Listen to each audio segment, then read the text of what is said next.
নমস্কাৰ এছামিজ কানেকশ্যনলৈ আপোনালোক সকলোকে স্বাগতম জনাইছোঁ। আমি আৰম্ভ কৰিছোঁ ডিএলএড পৰীক্ষাৰ প্ৰস্তুতি। আজি আমি আলোচনা কৰিম অসমীয়া ভাষাৰ ডি সেকশ্যনৰ যি আমাৰ অসমীয়া সিলেবাস আছে তাৰ ভাষা শিক্ষণৰ যি পদ্ধতি আছে যাক কোৱা হয় ইংৰাজীত method of language teaching or method of language learning ইয়াৰ ওপৰত ইতিমধ্যে এই চেনেলত আমাৰ ডিএলএড প্ৰিলিমিনাৰী টেষ্টৰ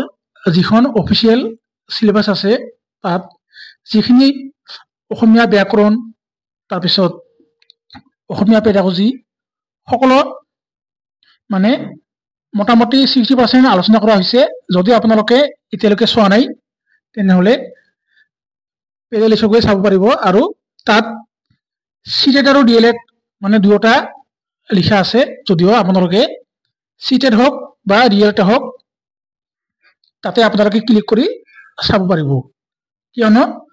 আপোনালোকে যেতিয়া ডিএলএডত নামভৰ্তি কৰিব তেতিয়াৰ পৰাই আপোনালোকে সিটেড পৰীক্ষা দিব পাৰিব আৰু যিখিনি অসমীয়া পেডাগজি আৰু অসমীয়া গ্ৰামাৰ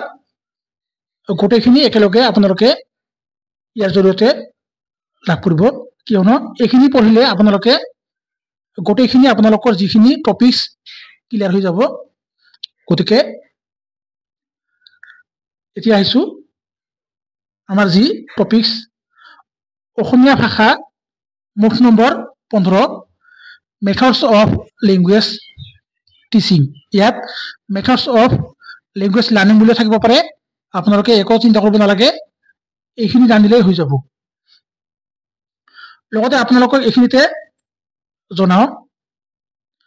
আজি প্ৰায় দিনৰ 10টা মান বজাত যি আমাৰ কিছুমান মানে প্ৰাৰ্থীয়ে কমেন্ট কৰিছিল যে এইচএছত ওবিসিৰ 50% হলে হ'ব নে নহয়। মই ফোন কৰিছিলো এসসিআৰটি অসমৰ যি নোটিছত যি নম্বৰ দিয়া আছে তাত ফোন কৰিছিলো। তাতে কৈছে বিএ পাছ বুলি একো নাই, যাৰ 50% আছে ওবিসি হলেও 50% লাগিবই, কেৱল এসসি এসটি আৰু যি এসটিপি তাতহে ৰেহাই দিছে 5 নম্বৰ, মানে 45% থাকিলেও আপোনালোকে আবেদন কৰিব পাৰিব। কিন্তু ওবিসি মানে ইউআৰ কেটেগৰীৰ নিচিনাকৈ মানে পৰি গৈছে। সেইকাৰণে আপোনালোকে যিখিনি মানে ল'ৰা ছোৱালীয়ে মানে প্ৰাৰ্থীয়ে 50%ৰ তলত আছে আপোনালোকে এসএস পৰীক্ষা দিয়ক আৰু যিখিনি নম্বৰ কম আছে নম্বৰখিনি মানে বৃদ্ধি কৰি লওক আৰু অহা বৰ্ষত যি ডিএলএড পৰীক্ষা হ'ব মানে প্ৰিলিমিনাৰী টেষ্ট তাত আপোনালোকে পৰীক্ষা দিব আৰু ডিএলএড পাছ কৰি শিক্ষক হ'ব। গতিকে এতিয়া আহিছো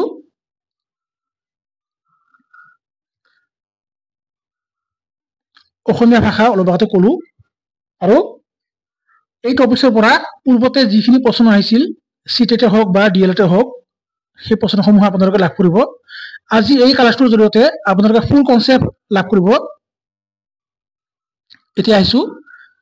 ভাষা শিক্ষণ আৰু শিক্ষণৰ পদ্ধতিসমূহ method of language teaching and learning.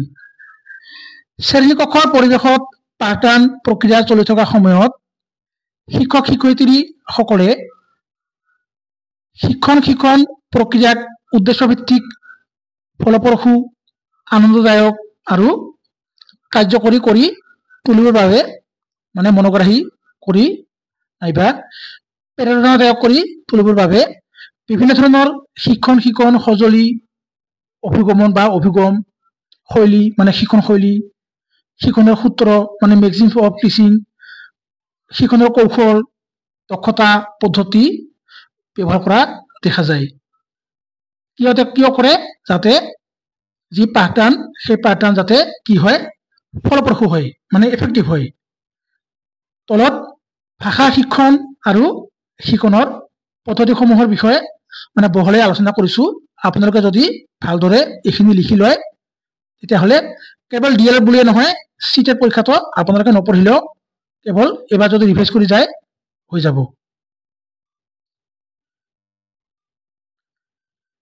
ব্যাকৰণ অনুবাদ পদ্ধতি বিভিন্ন পদ্ধতি আছে বিশেষকৈ যিখিনি টপিকস মানে যিখিনি পদ্ধতি ইয়াত ইনক্লুড কৰিছো ইয়াৰ পৰা টিএলএড সিটেট অসম টেট যিমান মানে পৰীক্ষা আছে সকলোৰ প্ৰশ্ন মানে সকলো পৰীক্ষাৰ প্ৰশ্ন ইয়াৰ পৰা অহা দেখা যায় ইয়াত মাজে মাজে ইংলিশ মানে কিওয়াৰ্ড ইয়াত ইউজ কৰিছো যাতে আপোনালোকে সহজে মনত ৰাখিব পাৰে আৰু আপোনালোকৰ এইখিনিতে জনাইছো আপোনালোকৰ যি পেডাগজিৰ মানে যিমান পেডাগজি আছে সোশ্যাল সায়েন্স অসমীয়া ইংৰাজী সায়েন্স গণিত পৰিৱেশ অধ্যয়ন যিমান মানে বিষয় আছে যি বিষয়ৰ পেডাগজিৰ ভিডিও লাগে আপোনালোকে কমেন্ট কৰি জনাব সকলো পাব যিকোনো বিষয়ৰ পেডাগজি এছএমএছ কানেকশনৰ জৰিয়তে আপোনালোকে সম্পূৰ্ণ কনসেপ্ট ফুল কনসেপ্ট ইংলিশ আৰু মানে ইংৰাজী আৰু অসমীয়া ভাষাত লাভ কৰিবলৈ সক্ষম হ'ব এতিয়া আহিছো ব্যাকৰণ অনুবাদ পদ্ধতি গ্ৰামাৰ ট্ৰান্সলেশন মেথড ভাষা শিক্ষণৰ আটাইতকৈ পুৰণি পদ্ধতি হৈছে ব্যাকৰণ অনুবাদ পদ্ধতি এই পদ্ধতিটো লক্ষ্য ভাষা মানে টাৰ্গেট ল্যাঙ্গুয়েজ আমি যি ভাষা মানে শ্ৰেণীকক্ষৰ পৰিৱেশত শিকো তাক কোৱা হয় টাৰ্গেট ল্যাঙ্গুয়েজ মানে লক্ষ্য ভাষা কিন্তু ঘৰুৱা ভাষা নহয় দে আৰু এই পদ্ধতিটো লক্ষ্য ভাষা মানে টার্গেট ল্যাঙ্গুয়েজ দ্বিতীয় ভাষা মানে সেকেন্ড ল্যাঙ্গুয়েজ মানে ইয়াত তামিল হ'ব পাৰে তেলেগু হ'ব পাৰে ওড়িয়া অসমীয়া তাৰপিছত বিদেশী ভাষা মানে ফৰেন ল্যাঙ্গুয়েজ এই যিখিনি ভাষা আছে এই ভাষাৰ শিক্ষণৰ ক্ষেত্ৰত প্ৰয়োগ কৰা পদ্ধতি হৈছে কি ব্যাকৰণ অনুবাদ পদ্ধতি তাৰপিছত যদিও ই পুৰণি পদ্ধতি মানে ই হৈছে পুৰণি আটাইতকৈ পুৰণি পদ্ধতি ইয়াত লিখিছো পুৰণি পদ্ধতি তথাপিও বৰ্তমান আধুনিক শিক্ষাৰ ক্ষেত্ৰত মানে মডাৰ্ন এডুকেশন আমাৰ যি বৰ্তমান আধুনিক শিক্ষা যি আমাৰ এনইপি আহিছে এনসিএফ এই আধুনিক শিক্ষাৰ ক্ষেত্ৰত এই পদ্ধতিটো মানে প্ৰচলন হৈ আছে মানে এতিয়াও চলি আছে এই পদ্ধতি ব্যাকৰণ অনুবাদ পদ্ধতি ইয়াৰ পিছত যিখিনি প্ৰশ্ন আছে আপোনালোকে কমেন্ট কৰি জনাব কিয়নো এইখিনি কনসেপ্ট আপোনালোকে জানিলে মানে যিখিনি প্ৰশ্ন আছে সকলো উত্তৰ দিব পাৰিব আৰু আপোনালোকে এখন কপিত এইখিনি লিখি যাব কোনো এটা পাঠ মানে টেক্সট এই টেক্সটক যেতিয়া অসমীয়া ভাষাৰ পৰা ইংৰাজী ভাষালৈ অনুবাদ মানে ট্ৰান্সলেট কৰা হয় মানে কোনো এটা পাঠ যি আমাৰ টেক্সট আছে এই পাঠক ইংৰাজী ভাষাৰ পৰা অসমীয়ালৈ মানে ইংলিশ প্লাস এছামিজ মানে যিকোনো এটা পাঠ দিব সেই পাঠক অসমীয়াৰ পৰা ইংৰাজী কেৱল অসমীয়া বুলিয়ে নহয় যিকোনো বেলেগ ভাষা হ'ব পাৰে হয়তো তামিল তেলেগু তাৰ পৰা যদি অসমীয়া মানে কি ইংৰাজী লৈ আৰু ইংৰাজীৰ পৰা অসমীয়া নাইবা বাংলা নাইবা ওড়িয়া যিকোনো ভাষা সেই ভাষালৈ যদি অনুবাদ কৰা হয় পিছত সেই ভাষাটোক ইয়াত যি লিখিছো ইংৰাজীৰ পৰা অসমীয়া আৰু অসমীয়াৰ পৰা ইংৰাজী এই ইংৰাজীলৈ যেতিয়া অনুবাদ কৰা হয় মানে ট্ৰান্সলেট কৰা হয় তাৰ পিছত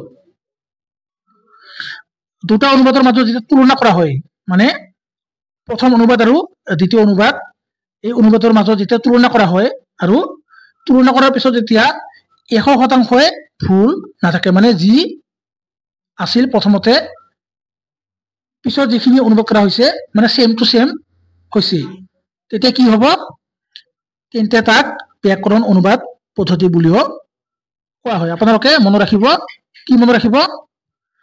ইংলিশ টু এছামিজ আৰু এছামিজ টু ইংলিশ মানে যেতিয়া যিকোনো এটা পাঠ যিকোনো এটা টেক্সট আপোনালোকে যেতিয়া হোৱাটছআপত কিবা এটা এছএমএছ দিয়ে মানে কি কৰে গুগল ট্ৰান্সলেটত মানে কিছুমানে চাই ঠিক তেনেকুৱাকৈ যেতিয়া সেই টেক্সট অসমীয়াৰ পৰা ইংৰাজীলৈ আৰু ইংৰাজীৰ পৰা অসমীয়ালৈ অনুবাদ কৰা হয় আৰু যেতিয়া ভুল নাথাকে দুটা অনুবাদৰ মাজত যেতিয়া কি কম্পেয়াৰ কৰা হয় কম্পেয়াৰ কৰাৰ পিছত যেতিয়া ভুল নাথাকে তেতিয়া কি হয় তেতিয়াহে হ'ব কি গ্ৰামাৰ ট্ৰান্সলেশন মেথড নামে যাৰ পৰিচয় ট্ৰান্সলেট এতিয়া আহিছো ব্যাকৰণ অনুবাদ পদ্ধতিৰ বৈশিষ্ট্য, ক্যাৰেক্টাৰিস্টিক্স অফ গ্ৰামাৰ ট্ৰান্সলেশন মেথড। এই টপিকটো ইমান গুৰুত্বপূৰ্ণ। এই মেথডটো ইয়াৰ পৰা বাৰে বাৰে পৰীক্ষাত প্ৰশ্ন আহে। কেৱল ডিএলএড বুলিয়ে নহয়, চিটেট, ডিএলএড, অসম টেট, মানে শিক্ষাৰ লগত জড়িত বিএড, শিক্ষাৰ লগত জড়িত যিমান পৰীক্ষা আছে ইয়াৰ পৰা প্ৰশ্ন অহা দেখা যায়। 1 নম্বৰ, কি বৈশিষ্ট্য? ব্যাকৰণ অনুবাদ পদ্ধতি ক্লাছিকেল মেথড। আপোনালোকে মনত ৰাখিব, ক্লাছিকেল মেথড নাইবা ট্ৰেডিশ্যনেল মানে পৰম্পৰাগতভাৱে চলি অহা মেথড নাইবা অল্ডেষ্ট মেথড বুলিও কোৱা হয়। তিনিটা নাম আপোনালোকে মনত ৰাখিব, ক্লাছিকেল, ট্ৰেডিশ্যনেল আৰু অল্ডেষ্ট মেথড বুলি ইয়াক কোৱা হয়। এই পদ্ধতিত অৱৰোহী পদ্ধতি অথবা নিগমনাত্মক পদ্ধতিৰ জৰিয়তে ব্যাকৰণ শিকোৱা হয়। যি আমাৰ ইন্ডাক্টিভ আৰু ডিডাক্টিভ মেথড আছে, সেই তাৰ ইন্ডাক্টিভ মেথড মানে অৱৰোহী পদ্ধতিৰ জৰিয়তে কি কৰা হয়? ব্যাকৰণ পঢ়া হয়। তাৰপিছত 3 নম্বৰ, মাতৃভাষাৰ ব্যৱহাৰ মানে মাদাৰ টাং, শব্দ ভাণ্ডাৰ, ভকেবুলাৰী আৰু ব্যাকৰণৰ নিয়মসমূহ মানে গ্ৰামাৰ যিখিনি ৰুলছ আছে মনত ৰখাৰ ওপৰত মানে মেমৰিজাইজেশ্যন। আপোনালোকে যে মেট্ৰিক পৰীক্ষাৰ সময়ত যিখিনি মানে মুখস্থ কৰে সেই পদ্ধতিৰ লগত জড়িত কি কৰা হয়? মনত ৰখাত কি কৰে? শিক্ষকে গুৰুত্ব প্ৰদান কৰিব লাগে, যাতে শিশুৱে ভালদৰে সেই ভাষাটো কি কৰে? বুজিব পাৰে। এই পদ্ধতিত শ্ৰৱণ, কথন আৰু যোগাযোগৰ ওপৰত অধিক গুৰুত্ব প্ৰদান কৰা নহয়। মানে যি আমাৰ যোগাযোগ মানে কি? শ্ৰৱণ আৰু কথন হ'ব লাগিব। এল প্লাছ এছ, এই দুটা যদি নহয় কি হয়? যোগাযোগ নহয়। মানে আমি ফোন কৰিলে কথা কমেই, সিফালৰ পৰা হেল্ল' ক'ব, সিফালে আমি কি ক'ম? আমিও ক'ম হেল্ল', কি খবৰ। এই পদ্ধতিত এইটো কি গুৰুত্ব দিয়া নহয়, ইয়াত নহয় বুলি আছে, হয় নহয় আছে। এই পদ্ধতিত লক্ষ্য ভাষা মানে টাৰ্গেট লেংগুৱেজ ব্যৱহাৰৰ ওপৰত অধিক গুৰুত্ব প্ৰদান কৰা হয়। মানে আমাৰ যি টাৰ্গেট লেংগুৱেজ অলপ আগতে ক'লো, ইংৰাজী, অসমীয়া, বাংলা, বিদেশী ভাষা। ইয়াত কৈছো লক্ষ্য ভাষা মানে হৈছে দ্বিতীয় ভাষা, অৰ্থাৎ অসমীয়া, ইংৰাজী, তামিল, তেলেগু ইত্যাদি, বাংলা, ওড়িয়া, মিজো ভাষা। এই পদ্ধতিত দ্বিতীয় ভাষাৰ ব্যাকৰণৰ সূত্ৰসমূহ শিকা আৰু অনুশীলন কৰাৰ ওপৰত গুৰুত্ব প্ৰদান কৰা হয়। যি আমাৰ ডেফিনেশ্যন আছে, গণিতৰ যিখিনি সূত্ৰ আছে, ঠিক সেইদৰে অনুশীলন মানে হৈছে কি? ইমিটেশ্যন, কপি, ইয়াৰ ওপৰত গুৰুত্ব প্ৰদান কৰা হয়। ভাষাৰ ব্যৱহাৰিক দিশতকৈ গঠনত অধিক গুৰুত্ব প্ৰদান কৰা হয়। ভাষাটো কেনেদৰে ব্যৱহাৰ কৰিব তাৰ ওপৰত গুৰুত্ব দিয়াৰ সলনি কি কৰা হয়?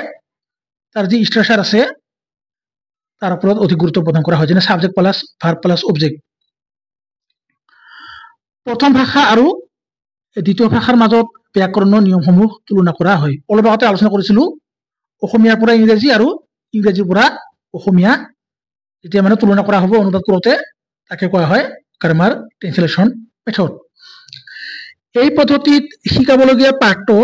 ছাত্ৰ ছাত্ৰীৰ প্ৰসংগ সলনি মানে যি কণ্টেক্স, ইয়াত এটা ৱৰ্ড আছে কণ্টেক্স। কণ্টেক্স মানে হৈছে এনেকুৱা এটা শব্দ, ৰাজা শব্দ, যদি পৰীক্ষাত আপোনালোকে দেখা পায় ডিএলএড পৰীক্ষাত, তেনেহ'লে লগে লগে এছামিজ কানেকশ্যনৰ নাম লৈ আপোনালোকে কি কৰিব? ডাইৰেক্ট কল কৰি দিব। যদি কণ্টেক্স মানে প্ৰসংগ দেখা পায়, মানে কণ্টেক্স বুলি এটা ৱৰ্ড আছে, সেই কণ্টেক্স যদি আপোনালোকে দেখা পায়, লগে লগে আপোনালোকে উত্তৰ শুদ্ধ কৰিব। মানে কণ্টেক্স হৈছে ইমান মানে শিশুৰ লগত জড়িত, শিশু কি কৰে? বাস্তৱ অভিজ্ঞতা লাভ কৰে। এই পদ্ধতিত মানে গ্ৰামাৰ ট্ৰান্সলেশ্যন মেথডত সাৱলীলতাতকৈ মানে ফ্লুৱেঞ্চিতকৈ সঠিকতাৰ ওপৰত কি কৰা হয়? গুৰুত্ব প্ৰদান কৰা হয়, মানে একুৰেচিৰ ওপৰত গুৰুত্ব প্ৰদান কৰা হয়। এই পদ্ধতিত লিখিত সাহিত্য পাঠৰ ওপৰত মানে পঠনৰ ওপৰত গুৰুত্ব প্ৰদান কৰা হয় বা দিয়া হয়। ইয়াত নোট দিছো টকা, learners memorise grammar rules and vocabulary and large amount of work is done in their mother tongue is called the grammar translation method. এতিয়া আহিছো প্ৰত্যক্ষ পদ্ধতি ডাইৰেক্ট মেথড। প্ৰত্যক্ষ পদ্ধতি হৈছে ভাষা শিক্ষণৰ এক উল্লেখযোগ্য পদ্ধতি। এই পদ্ধতিৰ জৰিয়তে দ্বিতীয় ভাষা মানে সেকেন্ড ল্যাঙ্গুয়েজ, লক্ষ্য ভাষা টাৰ্গেট ল্যাঙ্গুয়েজ আৰু বিদেশী ভাষা ফৰেন ল্যাঙ্গুয়েজ, এই ফৰেন ল্যাঙ্গুয়েজৰ শিক্ষণৰ ওপৰত অধিক গুৰুত্ব প্ৰদান কৰা হয়। এই পদ্ধতিত মাতৃভাষাৰ পৰিৱৰ্তে লক্ষ্য ভাষাৰ ব্যৱহাৰৰ ওপৰত অধিক গুৰুত্ব প্ৰদান কৰা হয়। এই পদ্ধতিত কথোপকথন, সৰব পঠন আদিৰ ওপৰত অধিক গুৰুত্ব প্ৰদান কৰা হয়। ইয়াত আপোনালোকে দেখা পাইছে মাতৃভাষাৰ পৰিৱৰ্তে, আমি অলপ আগতে আলোচনা কৰিছিলো মাতৃভাষা ক'ত ব্যৱহাৰ কৰা হয়, গ্ৰামাৰ ট্ৰান্সলেশ্যন মেথডত। কিয়নো যদি আপোনালোকে যিকোনো এটা পাঠ কি কৰিব লাগে, অনুবাদ কৰিব লাগে, তেনেহলে আপোনালোকে অসমীয়া জানিব লাগিব, মানে মাতৃভাষা জানিব লাগিব। মাতৃভাষা নজনাকৈ আপোনালোকে কেতিয়াও কি কৰিব নোৱাৰে, অনুবাদ কৰিব নোৱাৰে। কিন্তু যেনে অসমৰ ৰাজধানী দিছপুৰক ৰাজধানী কি কয় ইংৰাজীত আমাক জানিব লাগিব, তেতিয়াহে আমি কি কৰিম, ট্ৰান্সলেট কৰিব পাৰিম। কিন্তু ইয়াত কি কৈছে, মাতৃভাষাৰ ওপৰত গুৰুত্ব প্ৰদান কৰিব, মানে গুৰুত্ব প্ৰদান কৰা নহয় বুলি কৈছে। আৰু সৰব পঠন মানে কি, লাউড ৰিডিং, এই সৰব পঠনৰ ওপৰত অধিক গুৰুত্ব প্ৰদান কৰা হয়। প্ৰত্যক্ষ পদ্ধতিৰ বৈশিষ্ট্যসমূহ, characteristics of direct method। প্ৰত্যক্ষ পদ্ধতিক নেচাৰেল মেথড অথবা ৰিফৰ্ম মেথড বুলিও কোৱা হয়। আপোনালোকে মনত ৰাখিব, যদি আপোনালোকে এই দুটা নাম দেখা পায় তেনেহলে জানিব যে ই ডাইৰেক্ট মেথডৰ লগত জড়িত। এই পদ্ধতি ব্যৱহাৰ কৰা সময়ত শ্ৰেণী কোঠাত মাতৃভাষা ব্যৱহাৰ কৰা নহয়। আপোনালোকে মনত ৰাখিব, আমাৰ যি প্ৰত্যক্ষ পদ্ধতি আছে তাত মাতৃভাষা ব্যৱহাৰ কৰা নহয়, অলপ আগতে ক'লোৱে। এই পদ্ধতিত শিক্ষকে ছাত্ৰ ছাত্ৰীসকলক আগমন অথবা আৰোহী পদ্ধতিৰ জৰিয়তে ব্যাকৰণৰ যি শিক্ষা, সেই শিক্ষা প্ৰদান কৰে। এতিয়া আপোনালোকক জানিব লাগিব আৰোহী আৰু অৱৰোহী পদ্ধতি কি, ইয়াৰ পিছত আহি আছে। এই পদ্ধতিত শ্ৰৱণ, কথন আৰু যোগাযোগৰ ওপৰত সৰ্বাধিক গুৰুত্ব প্ৰদান কৰা হয়। কি কৈছে ইয়াত, শ্ৰৱণ মানে লিসেনিং, কথন মানে কি, কথন মানে হৈছে স্পিকিং, আৰু যোগাযোগ কমিউনিকেশ্যনৰ ওপৰত সৰ্বাধিক গুৰুত্ব প্ৰদান কৰা হয়।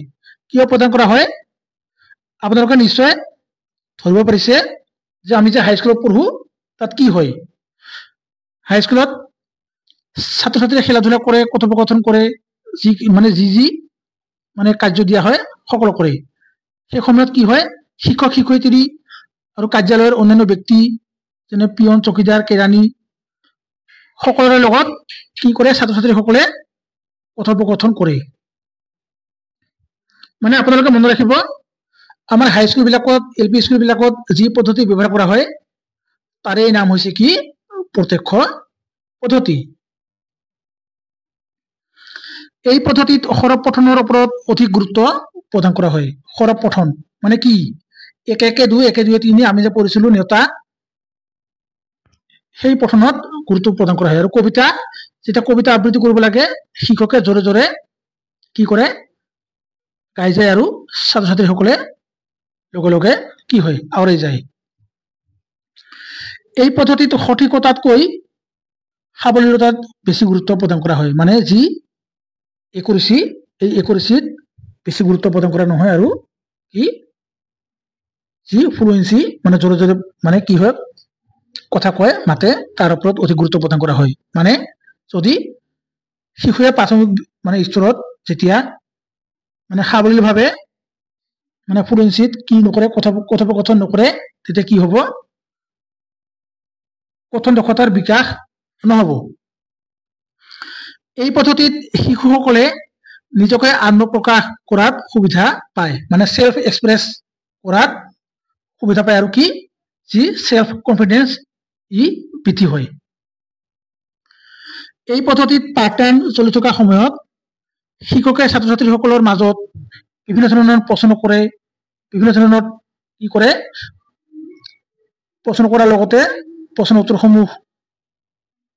আদান প্ৰদান কৰে আৰু বিভিন্ন ধৰণৰ প্ৰতিযোগিতা যেনে মেমৰি ড্ৰাম টেষ্ট, স্মৃতি পৰীক্ষা ইত্যাদি আয়োজন কৰিব পাৰে আৰু তেতিয়া কি হয় কথোপকথন হয়, মানে কথা বতৰা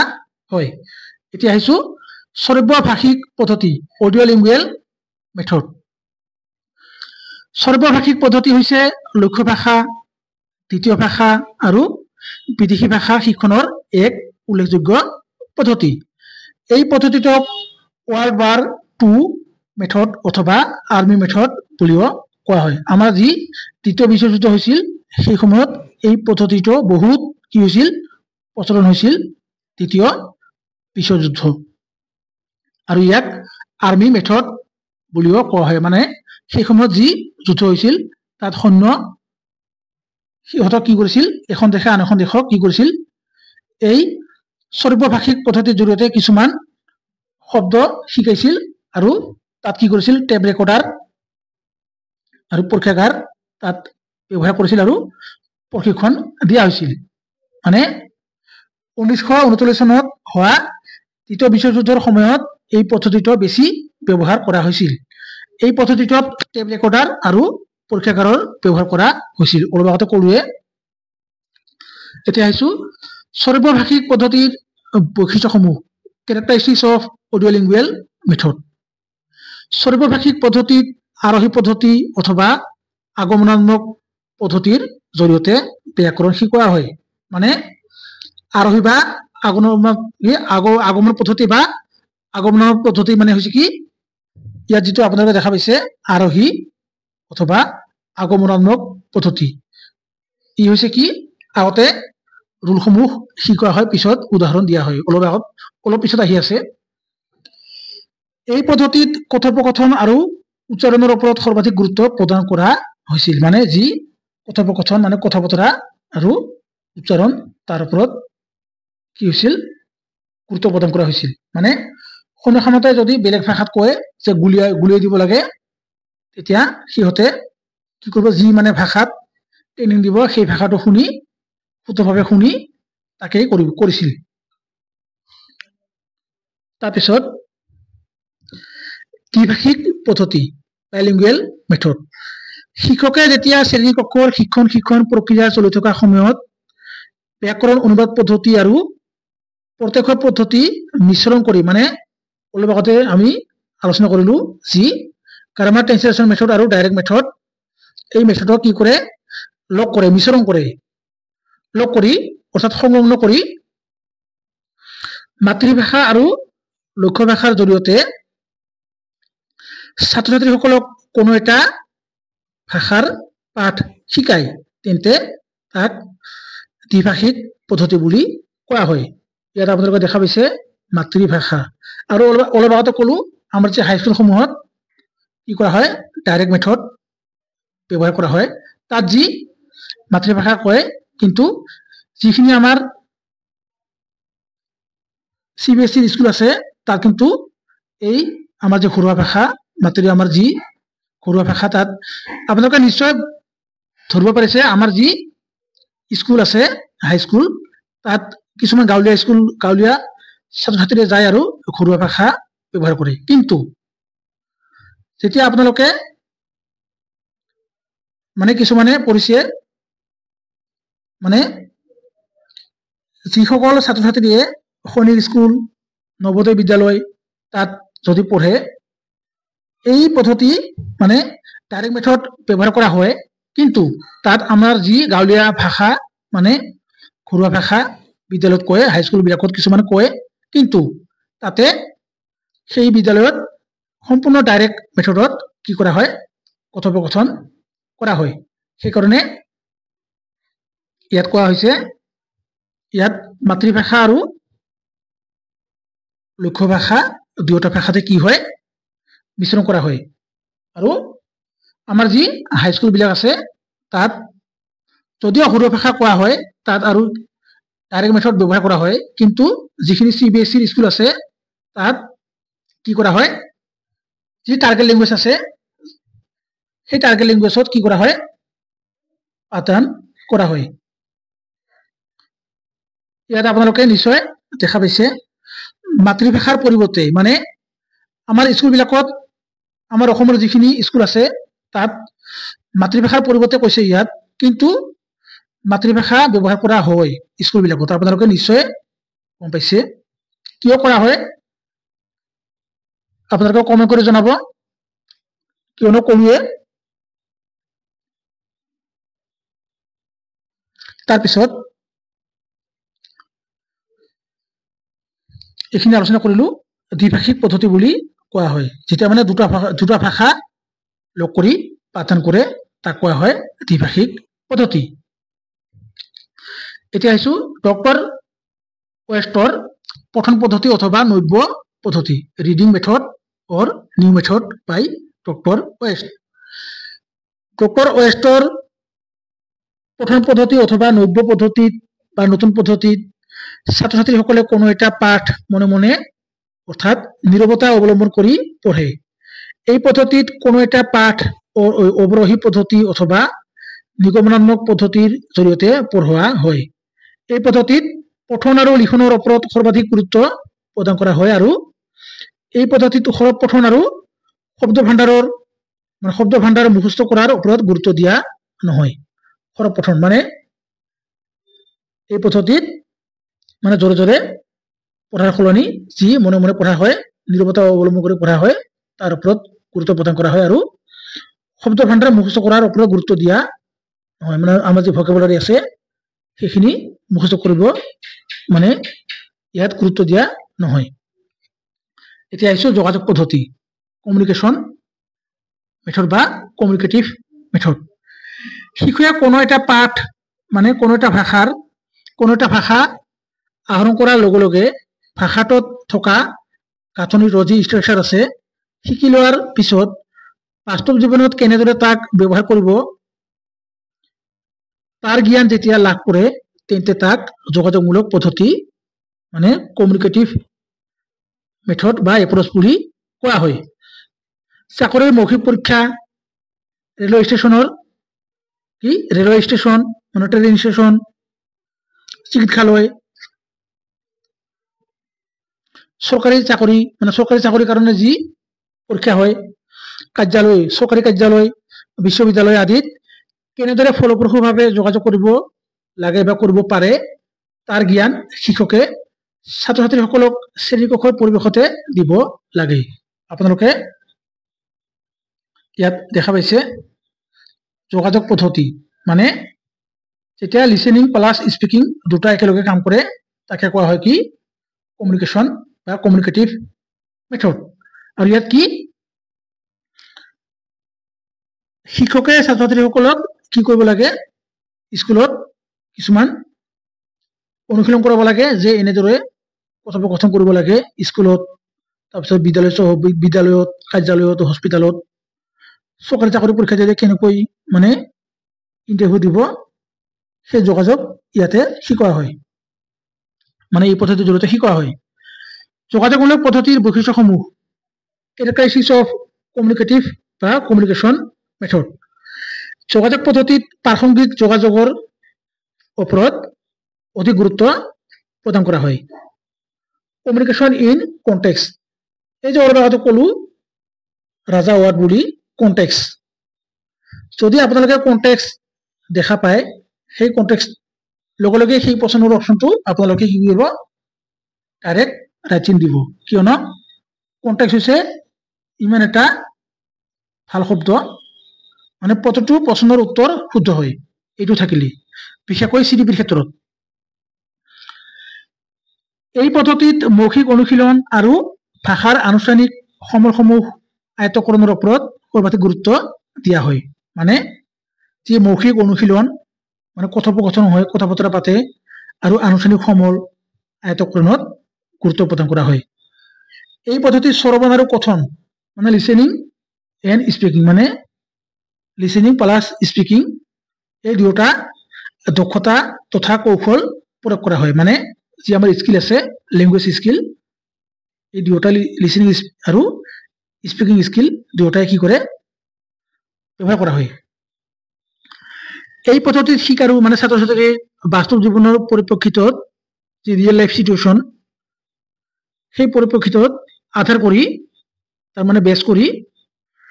ভাষা ব্যৱহাৰৰ মূল লক্ষ্য আহৰণ কৰাৰ ওপৰত অধিক গুৰুত্ব প্ৰদান কৰা হয়। মানে বাস্তৱ জীৱনৰ যি অভিজ্ঞতা লাভ কৰে যোগাযোগ পদ্ধতি। তাৰপিছত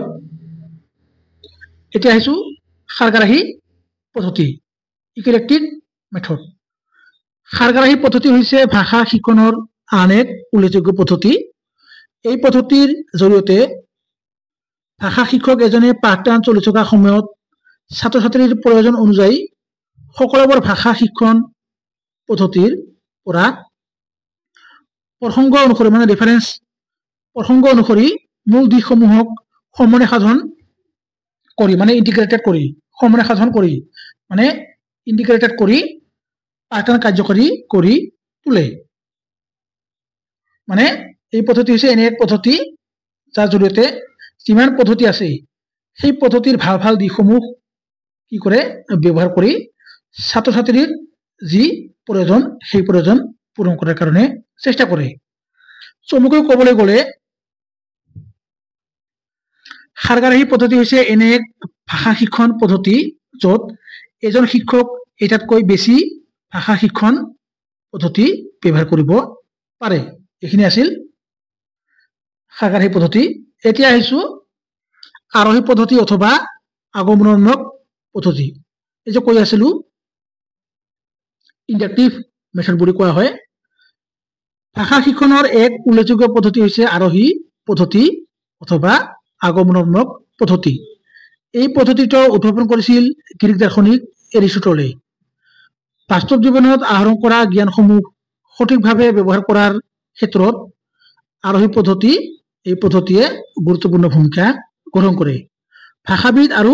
শিক্ষাবিদ বা শিক্ষা দাৰ্শনিক সকলে কৈছিল আৰোহী পদ্ধতিৰ জৰিয়তে শিক্ষা প্ৰদান কৰিলে পাঠদান কাৰ্যকৰী হয় মানে ফলপ্ৰসূ হয় মানে এফেক্টিভ হয়। ইয়াত কি কোৱা হৈছে আৰোহী পদ্ধতি বা আগমনাত্মক পদ্ধতি যাক ইংৰাজীত ইন্ডাকটিভ মেথড বুলি কোৱা হয়। ই হৈছে এনে এক পদ্ধতি যাৰ জৰিয়তে মানে যি আমাৰ যি এৰিষ্টটল আছিল, আপোনালোকৰ যিবোৰ এডুকেশ্যন মেজৰলৈ পঢ়িছিল নিশ্চয় এৰিষ্টটলক ভালকৈ জানে। তেওঁ কৈছিল বাস্তৱ জীৱনত আহৰণ কৰা জ্ঞানসমূহ সঠিকভাৱে ব্যৱহাৰ কৰাৰ ক্ষেত্ৰত আৰোহী পদ্ধতিয়ে গুৰুত্বপূৰ্ণ ভূমিকা গ্ৰহণ কৰে। মানে আমি যি ৰিয়েল লাইফ চিটুৱেশ্যনত যিখিনি আমি অভিজ্ঞতা লাভ কৰো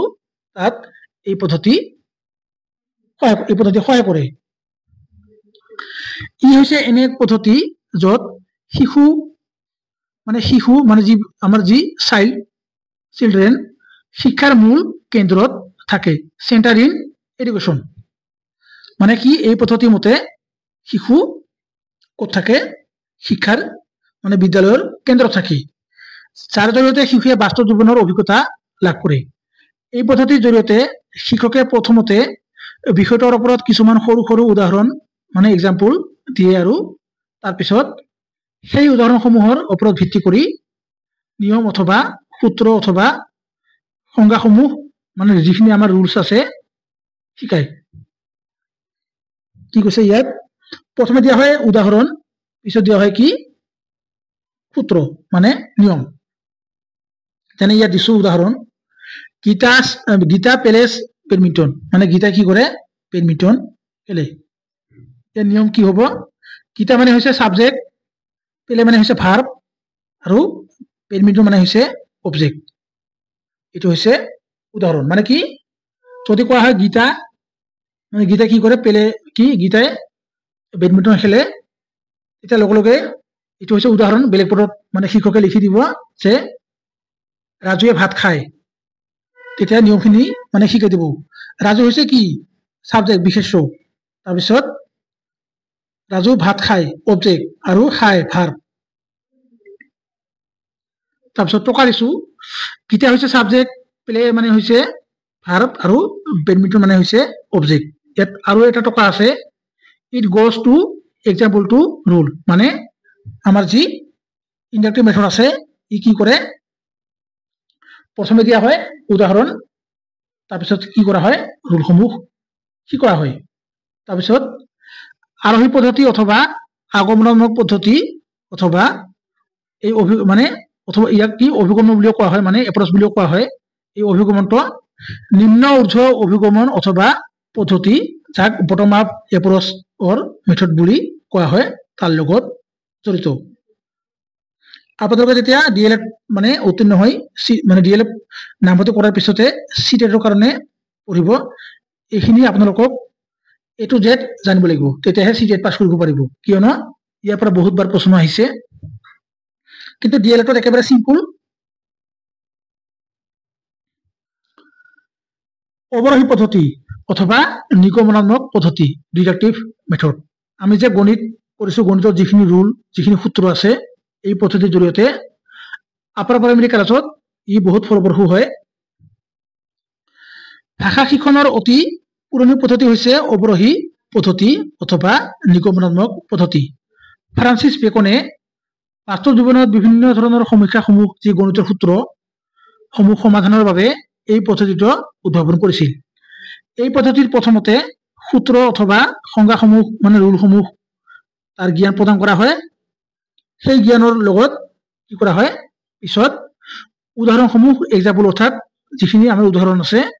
তাক দিয়া হয় ইয়াত সূত্ৰ বা নিয়ম subject plus verb plus object প্ৰথমতে শিক্ষকে কি কৰিব ইংৰাজী হোক অসমীয়া হোক গণিত হোক তাতে লিখি দিব বেলেগতো লিখি দিব যেনে গণিতৰ সূত্ৰ দিব তাৰপিছতে গণিতৰ সমাধান কৰি দিব ঠিক সেইদৰে ইয়াতো কোৱা হ'ব সাবজেক্ট ভাৰ্ব আৰু অবজেক্ট কি হ'ব তলত লিখি দিব কিটা মানে সাবজেক্ট পেলে মানে হৈছে ভার্ব আৰু বেৰমিটৰ মানে হৈছে অবজেক্ট মানে কি ইয়াত আপোনালোকে কি বুজিলে প্ৰথমতে দিয়া হয় কি ৰুল পিছত দিয়া হয় কি এক্সাম্পল ইয়াত টকা দিছো গীতা হৈছে সাবজেক্ট পেলে মানে হৈছে ভার্ব বেডমিন্টন মানে হৈছে অবজেক্ট আৰু এটা টকা আছে it goes to rules to example মানে অলপ আগতে কলোৱে আৰু এটা টকা আছে অৱৰোহী অথবা নিগমনাত্মক পদ্ধতি অথবা ইয়াক কোৱা হয় কি অভিগমন এই অভিগমনটো ঊৰ্ধ্ব নিম্ন অভিগম বা অভিগমন অথবা এই পদ্ধতিটো ঊৰ্ধ্ব নিম্ন অভিগমন অথবা পদ্ধতিৰ লগত জড়িত ৰিপিট হৈছে মানে টপ ডাউন এপ্ৰচৰ লগত জড়িত টপ ডাউন মানে কি ডিসেন্ডিং আৰু ডিসেন্ডিং টু এসেন্ডিং মানে পাহাৰৰ পৰা মাটিত নামি অহা আৰু মাটিৰ পৰা পাহাৰত নামি যোৱা মাটিৰ পৰা ওপৰত মাটিৰ পৰা পাহাৰলৈ যোৱা মানে হৈছে আপোনালোকে মনত ৰাখিব ইনডাক্টিভ আৰু পাহাৰৰ পৰা মাটিলৈ নামি অহা মানে হৈছে কি ডিডাক্টিভ মানে তলৰ পৰা ওপৰত ওপৰৰ পৰা তলত আৰু ই জড়িত হৈ আছে কাৰ লগত বটম আপ আৰু টপ ডাউন এপ্ৰচৰ লগত এতিয়া আহিছো নিম্ন ঊৰ্ধ্ব অভিগম অথবা পদ্ধতি বটম আপ এপ্ৰচ অৰ মেথড নিম্ন ঊৰ্ধ্ব অভিগম অথবা পদ্ধতিৰ অৰ্থ হৈছে পাঠৰ শব্দ আৰু বাক্যাংশবোৰত গুৰুত্ব প্ৰদান কৰা যিকোনো এটা পাঠ সেই পাঠৰ যিখিনি অৰ্থ আছে শব্দ আছে আৰু বাক্যাংশ আছে তাৰ ওপৰত গুৰুত্ব প্ৰদান কৰা এই পদ্ধতিত ছাত্ৰ ছাত্ৰীসকলে কোনো এটা বৰ্ণনা শুনি যাওঁতে একেমূলীয় শব্দ আৰু শব্দৰ ক্ৰমৰ আৰ্হিত বুজিব পাৰে মানে এসেন্ডিং অৰ্ডাৰ তাৰপিছত কোনো এখন পাঠ্যপুথি বৰ্ণৰ পৰা আৰম্ভ হৈ মানে সৰুৰ পৰা আৰম্ভ হৈ ছবি আৰু পদত যদি শেষ হয় অথবা কোনো বক্তৃতা বা লেকচাৰ অথবা কিবা এটা ভিডিঅ' বা অডিঅ' তাৰ পৰা যেতিয়া শুনি ধ্বনি শব্দ আৰু তাৰপিছত বাক্য শুনা আৰু তাৰ অৰ্থ উপলব্ধি কৰিব পাৰে সেই প্ৰক্ৰিয়াটোক কি বুলি কোৱা হয় নিম্ন ঊৰ্ধ্ব অভিগম অথবা পদ্ধতি মানে কি অলপ আগতে যে কলো মাটিৰ পৰা পাহাৰলৈ মানে কি কৰা উঠি যোৱা মানে কি প্ৰথমতে হৈছে বৰ্ণৰ পৰা আৰম্ভ হ'ব এখন কিতাপ পাঠ্যপুথি ছবি থাকিব আৰু শেষত কি থাকিব পদ্য তাত শেষ হ'ব তেতিয়া তাক কি কোৱা হ'ব নিম্ন ঊৰ্ধ্ব পদ্ধতি নিম্ন ঊৰ্ধ্ব অভিগম অথবা পদ্ধতিৰ ক্ৰম হৈছে প্ৰথমে পাম আমি বৰ্ণ ধ্বনি অক্ষৰ মানে সিলেবল শব্দ ওয়াৰ্ড খণ্ড বাক্য ক্লজ বাক্য আৰু দফা প্যাৰাগ্ৰাফ এইখিনি হৈছে মানে ই হৈছে কি সৰুৰ পৰা ওপৰলৈ যায় মানে তলৰ পৰা ওপৰলৈ যায় আৰু ঊৰ্ধ্ব নিম্ন অভিগম অথবা পদ্ধতি টপ ডাউন এপ্ৰচ অৰ মেথড ঊৰ্ধ্ব নিম্ন অভিগম অথবা পদ্ধতিৰ অৰ্থ হৈছে পাঠৰ সামগ্ৰিক অৰ্থ সামৰি লোৱা মানে যিকোনো এটা পাঠ সেই পাঠটো যদি আমি কি কৰো সামগ্ৰিকভাৱে অৰ্থ উপলব্ধি কৰিব পাৰো তেন্তে তাক কি কোৱা হয় নিম্ন ঊৰ্ধ্ব নিম্ন অভিগম অথবা পদ্ধতি বুলি কোৱা হয় মানে কি ওপৰৰ পৰা তললৈ আহা এখন পাহাৰ তললৈ আহা কোন এটা বিশেষ পাঠ প্ৰসংগ বুজি পাবলৈ নপঢ়ুৱে মানে নতুন শিকাৰুৱে এই শিকাৰুজনে পাঠৰ মূল বিষয় অথবা থিমটোৰ থিম মানে হৈছে বিষয়সাৰ সেই থিমটোৰ বিষয়ে থকা তেওঁৰ সাধাৰণ জ্ঞান ব্যৱহাৰ কৰিব পৰাটোকে ঊৰ্ধ্ব নিম্ন অভিগম অথবা পদ্ধতি বুলি কোৱা হয় পদ্ধতি মানে হৈছে মেথড অভিগম মানে হৈছে এপ্ৰচ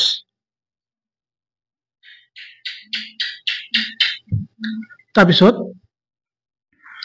শিক্ষকে এটা পাঠ পঢ়োৱাৰ পিছত যদি ছাত্ৰ ছাত্ৰীক কয় যে এই পাঠৰ কোনটো বিশেষ পদ তেতিয়া শিশুৱে তাক বিচাৰি উলিয়াব পাৰিব হয়তো কিয় তাত কিছুমান নাম থাকিব মানুহৰ নাম পাহাৰৰ নাম লগে কৈ দিব এইটো হৈছে বিশেষ নাম ঊৰ্ধ্ব নিম্ন পদ্ধতি বা অভিগমন ইয়াৰ কি হৈছে ক্ৰমটো হৈছে প্ৰথমে থাকিব দফা বাক্য খণ্ড বাক্য শব্দ অক্ষৰ ধ্বনি বৰ্ণ বা আখৰ মানে কি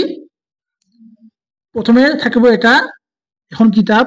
তাৰপৰা সৰু আহি আহি আৰু সৰু আৰু সৰু আৰু সৰু আহি আহি শেষ হ'ব মানে পাহাৰৰ পৰা যেতিয়া নামি আহিব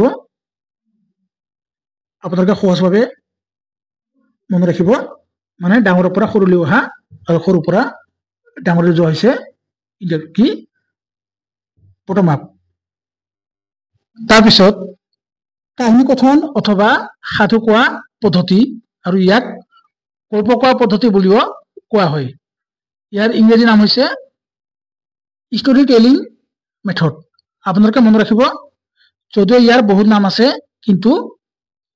ষ্টৰী টেলিং বুলি মানে ইংৰাজীত থাকে আৰু আপোনালোকে মনত ৰাখিব আৰু এই প্ৰশ্নটো আহিব পাৰে কিয়নো চিটেৰ পৰীক্ষাত বাৰে বাৰে আহে কাহিনী কথন অথবা সাধু কোৱা পদ্ধতি যাক গল্প কোৱা পদ্ধতি নামেৰে জনা যায় ই হৈছে ভাষা শিক্ষণৰ অন্যতম পদ্ধতি শিশুসকলে সদায় গল্প অথবা সাধু অথবা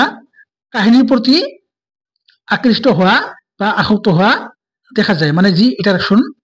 ই বাঢ়ি যায় কাহিনীৰ আকাৰত কোনো এটা পাঠ যেতিয়া শ্ৰেণীকক্ষৰ পৰিৱেশত শিক্ষকে পঢ়ুৱায় তেতিয়া শিশুসকলে বিষয়বস্তুৰ প্ৰতি অতি সহজে কি হয় আগ্ৰহী হয় বা আকৰ্ষিত হয় শিক্ষকে যিমানে পাৰি নিজৰ মাতৃভাষাতে এনে কাহিনীবোৰ শুনাব লাগে যিয়ে ছাত্ৰ ছাত্ৰীৰ কল্পনা শক্তিৰ বিকাশ সাধন কৰি তোলে শিক্ষাৰ প্ৰাথমিক আৰু মাধ্যমিক উভয় স্তৰতে কাহিনী কথনে মানে কি কৰে পাঠদান ফলপ্ৰসূ মনোগ্ৰাহী আৰু প্ৰেৰণাদায়ক তথা কাৰ্যকৰী কৰি তোলে আপোনালোকে নিশ্চয় কাহিনী শুনিছে আইতাকৰ পৰা ককাকৰ পৰা আপোনালোকে যেতিয়া কি হ'ব শিক্ষক হ'ব তেতিয়া এলপি স্কুলত নাইবা এমই স্কুলত কি কৰিব ছাত্ৰ ছাত্ৰীসকলক এই কাহিনী কথনৰ জৰিয়তে পাঠদান কৰিলে কি হ'ব যি মানে শিশুৰ আগ্ৰহ আৰু অভিৰুচন কি হ'ব বৃদ্ধি হ'ব মানে ই অতি সহজে শিশুসকলক কি কৰে অভিৰুচিত কৰি তোলে মানে মোটিভেটেড কৰি তোলে আৰু কাহিনী যি কাহিনী কথন ইয়াৰ কাৰণে শিক্ষকৰ প্ৰচুৰ পৰিমাণৰ জ্ঞান থকা দৰকাৰ এতিয়া আহিছো আসাম ডিএলএড প্ৰি এন্ট্ৰি টেষ্টৰ যিখিনি প্ৰশ্ন আহিছিল আৰু ইয়াত কিছুমান সিটেট পৰীক্ষাৰ প্ৰশ্ন ইনক্লুড কৰিছো কিয়নো সিটেট আৰু ডিএলএড আমাৰ যি সিলেবাস প্ৰায় একেই সেই কাৰণে আপোনালোকে এইখিনি যদি পাৰে তেনেহলে ডিএলএডৰ যিখিনি প্ৰশ্ন আহিব অতি সহজতে পাৰিব বহুত প্ৰশ্ন আছে কিন্তু সময়ৰ অভাৱৰ কাৰণে এইকেইটা প্ৰশ্ন মানে 5টা প্ৰশ্ন ইয়াত ইনক্লুড কৰিছো 1 নম্বৰ ব্যাকৰণ শিক্ষণৰ যি পদ্ধতিত সংজ্ঞা বা সূত্ৰ উপস্থাপন কৰি পিছত উদাহৰণ দিয়া হয় সেই পদ্ধতিটো হৈছে মানে কি অলপ আগতে আলোচনা কৰিলো আসাম ডিএলএড 2019 চনত আৰু 21 চনত এই প্ৰশ্নটো আহিছিল আৰোহী পদ্ধতি বিশ্লেষণ পদ্ধতি অৱৰোহী পদ্ধতি প্ৰত্যক্ষ পদ্ধতি আপোনালোকে নিশ্চয় প্ৰশ্নৰ উত্তৰটো কৰিব পাৰিব আপোনালোকক এই প্ৰশ্নৰ উত্তৰটো নকওঁ কমেন্ট কৰি জনাব শিশুৱে ব্যাকৰণৰ নিয়ম আৰু শব্দ ভাণ্ডাৰ মুখস্থ কৰিছে আৰু বেছিভাগ কামে নিজৰ মাতৃভাষাত সম্পন্ন কৰিছে ভাষা শিকাৰ এই শ্ৰেণীটোত শিক্ষকে অৱলম্বন কৰা পদ্ধতিটো কি 7 জানুৱাৰী 2024 চনত এলপিত আহিছিল মানে কি কৈছে ব্যাকৰণৰ নিয়মসমূহ কি কৰিছে আৰু শব্দ ভাণ্ডাৰ মুখস্থ কৰিছে মুখস্থ ক'ত আছিল কোনটো পদ্ধতিত আছিল আপোনালোকে কমেন্ট কৰি জনাব আৰু নিজৰ মাতৃভাষাত ইয়াত মুখস্থ কৰিছে আৰু মাদাৰ টাঙত কি কৰিছে নিজৰ মাতৃভাষাতে কি কৰিছে কাম কৰিছে তেনেহলে কি হ'ব তাৰপিছত তলৰ কোনটো পদ্ধতিয়ে অথবা অভিগমে মানে এপ্ৰচ শিক্ষাৰ্থীক ভাষাৰ শ্ৰেণীকোঠাত নিজৰ ভাষাটো ব্যৱহাৰ কৰাত উৎসাহিত নকৰে ইয়াত কি নকৰে বুলি কৈছে আপোনালোকক এইখিনিতে জনাইছো যি সিটেট পৰীক্ষা হয় তাত এই নকৰে নট নহয় এনেকুৱা প্ৰশ্ন বহুত আহে গতিকে আপোনালোকে এতিয়াৰ পৰাই কি কৰিব ইয়াত অলপ মানে মনোযোগ দিব কিয়নো এই প্ৰশ্নটো আপোনালোকে উত্তৰ জনাব কোনটো নহয় মানে সকলো হয় এটা নহয় মাতৃভাষাক শ্ৰেণীকোঠাত বাদ দিয়াটো আমি কোনটো পদ্ধতিত মাতৃভাষা ব্যৱহাৰ নকৰো সেই পদ্ধতিটো কি সিটেট জুলাই 2023 চনত আহিছিল মানে আগষ্ট হৈছিল এলপিত ব্যাকৰণ অনুভৱ পদ্ধতি প্ৰত্যক্ষ পদ্ধতি যোগাযোগ পদ্ধতি সৰ্বভাষিক পদ্ধতি তলত দিয়া কোনটো পদ্ধতিৰ শিক্ষণত শিকাৰুৰ প্ৰথম ভাষায় মানে হোম ল্যাঙ্গুয়েজ মাদাৰ টাং মাতৃভাষা এই ভাষায় মুখ্য ভূমিকা গ্ৰহণ কৰে সিটেট 2023 আগষ্ট এলপিত আহিছিল ব্যাকৰণ অনুভৱ পদ্ধতি প্ৰত্যক্ষ পদ্ধতি যোগাযোগ পদ্ধতি সৰ্বভাষিক পদ্ধতি ইত্যাদি আপোনালোকে কি হ'ব এই প্ৰশ্নটো মানে এই 5টা প্ৰশ্নৰ উত্তৰ কমেন্ট কৰি জনাব মানে আপোনালোকে যদি ক্লাসটো ভাল কৰি লিখি মানে চোৱাৰ পিছত লিখি লয় তেনেহলে এই প্ৰশ্নকেইটাৰ উত্তৰ অতি সহজতে দিব পাৰিব যোৱাকালি যি আমাৰ পৃথিৱীৰ প্ৰধান মণ্ডলসমূহ মেজৰ ডোমেইনছ অফ দা আৰ্থ এই ক্লাসটোত মানে কৈছিলো চীন হৈছে পৃথিৱীৰ ভিতৰত আটাইতকৈ বেছি জনসংখ্যা থকা দেশ কিন্তু আচলতে ইয়াৰ মই আপডেট নাছিলো 2023 চনত আমাৰ দেশে চীন দেশক পিছ পেলাইছে ই হৈছে এক ভয়াবহ সমস্যা গতিকে জনসংখ্যা বৃদ্ধি নিয়ন্ত্ৰণ কৰাটো অতি প্ৰয়োজন এই ক্ষেত্ৰত জনসংখ্যা শিক্ষাই অতি গুৰুত্বপূৰ্ণ ভূমিকা গ্ৰহণ কৰে গতিকে এইখিনি আছিল আজিৰ ভিডিঅ'টিৰ যি গুৰুত্বপূৰ্ণ টপিকস ভাষা শিক্ষণৰ পদ্ধতি ইয়াৰ পৰৱৰ্তী সময়ত আমাৰ যি অসমীয়া ভাষাৰ যিখিনি বাকি আছে আৰু বিজ্ঞান গণিত ইংৰাজী সমাজ বিজ্ঞান জিকে সকলো ভিডিঅ আগবঢ়াম মানে সকলো যিখিনি মানে ইম্পৰ্টেন্ট টপিকস হয় সেইখিনি আলোচনা কৰিম গতিকে আপোনালোকে যদি এই চেনেলত মানে এছামিজ কানেকশ্যনত নতুনকৈ আহিছে তেনেহলে চেনেলটি সাবস্ক্ৰাইব কৰিব আৰু আপোনালোকৰ যিবোৰ বন্ধু বান্ধৱীয়ে ডিএলএড প্ৰি এন্ট্ৰি টেষ্ট দিব তালৈও শ্বেয়াৰ কৰি দিব গতিকে শেষত আপোনালোক সকলোকে ভিডিঅ'টি শেষলৈ চোৱাৰ কাৰণে ধন্যবাদ জয় অসম